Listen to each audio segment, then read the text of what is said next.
You came back from some serious adversity in that fight from the first round when they got dropped with that left. How did you feel when that left hit you? What was going through your head? I was like, whoa, I'm going to fight again. It's been a while. I fought in June, so, 6 months later it was a little different. Got hit, he woke me up, and I was like, all right, I'm in here to win. Yeah, and the third round, you can tell that he was pretty gassed, but how much were you thinking that your ability to have more cardio in that part of the fight was a benefit to you? Yeah, it wasn't more cardio, it was more technique. I knew how to keep my pace and keep my range. He was obviously trying to take me down the first round, did a good job with that.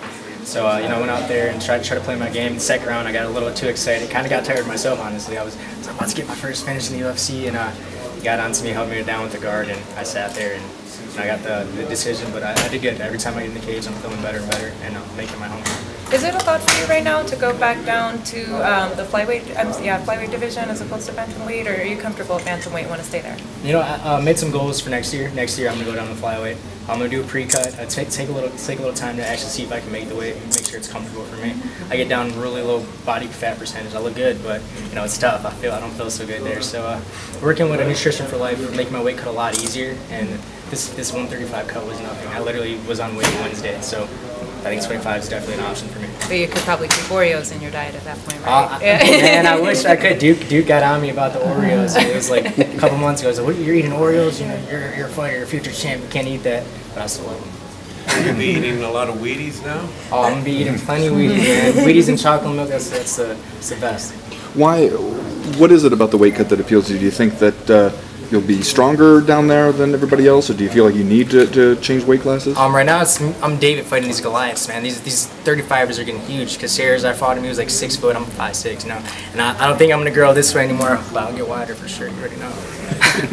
So I mean, do you feel like it's a career necessity to make it? I mean, because sometimes I feel like guys get down there and they realize, well, maybe the strength advantage wasn't what I thought it would be, and these guys are a little faster down in the lower weight class. It's not the strength advantage. I feel like I match the strength of the 35 division just as much as the 25 division. It's just my height. I'm really short, got smaller reach than these guys, and I think at 25 I could make it just as easy as I made 35. I was on 35, like I said, Wednesday. I was on weight. I didn't have to cut weight for this fight. Woke up, got on that scale. So I think 25 would be an option for me. I'm getting more mature in the sport and understanding weight cutting, understanding that in the cage, the size it doesn't make a big difference, but it kind of does. It's a lot different. But the weight loss process was always like that for you, like best fights? Yeah, I went to 125 for the RFA. I had a hard weight cut. I was used to competing at 35. I got down there. My body fat percentage was like 2%, and that's dangerous. Anything I did, I had heart pains. I lost my hearing that day. I made weight, so it was weird. But I did it a dumb way. I didn't do it the right way. It's a trial and error, and it's something I'll get better at. And I'm getting more mature and understanding that I can't eat Oreos all the time. Wait, you lost your hearing from the weight cut? Yeah, it was weird. I lost my voice. I sounded like Shrek. My voice changed. I had chest pains always. My hearing. I didn't get much sleep. It was a lot different, but like I said, I wasn't doing it the correct way and the way I should be doing it. Are you talking like complete hearing loss, or like my right ear was just I couldn't, like the day I was in the sauna, I just got out, I couldn't hear out of my right ear. I could hear my left, and on my right I was just like couldn't hear much or anything, honestly. So it was scary. That's why I thought 35 was better for me. But like I said, I got better nutrition plan and better eating habits outside of fighting. It's been a big week having you, big brother, on the card here and going for the title. How much has that been an inspiration or help to you this week to have him there with you? It's awesome. We haven't fought in the same card since I was 15 years old, and 6 years later it's in the big show, it's in the UFC. This is a dream come true. This is something we talked about before he was in the UFC. Like, what if we fought in the same card together in the big shows? This is definitely a dream come true. We're blessed. We're really blessed. All the stuff that came out about Rufus Sport and the criticisms of the way you guys do things over there, I mean, how much of a distraction is that when you have a fight to plan for? I wasn't much of a distraction, man. I've been with Duke for 7 years. I feel like everything I've been at the gym didn't endanger me at all. I believe in the process, I believe in the gym, I believe in Duke, and I think we have a great team. What was your response when you heard all that stuff coming out? Everybody kind of, former teammates taking shots. Yeah, I mean, it was sad, man. There was a death, man. It's scary. Rest in peace at Dennis Munson. I knew the guy. He's a good guy, great in the gym, and it's tough to lose a teammate like that. I didn't know him really well, but at the gym, every time I seen him, he had a smile on his face, and he was happy to be there training. I mean, does it feel, because one of the things I heard from a lot of the Rufus Sport guys was that you guys had kind of dealt with that because it happened a while ago, and you guys had kind of grieved, and then this stuff kind of ripped the wound open again. Yeah, man. I mean, this happened in March, and it comes out December, so it was definitely something that our gym, we're not proud of, man. We lost a soldier out there, and it's it's tough. It's really tough on us, and the fact that it happened, the fight of the week was a little distracting, but we have a goal. We have to get in there and do our jobs, and we don't want to lose our jobs.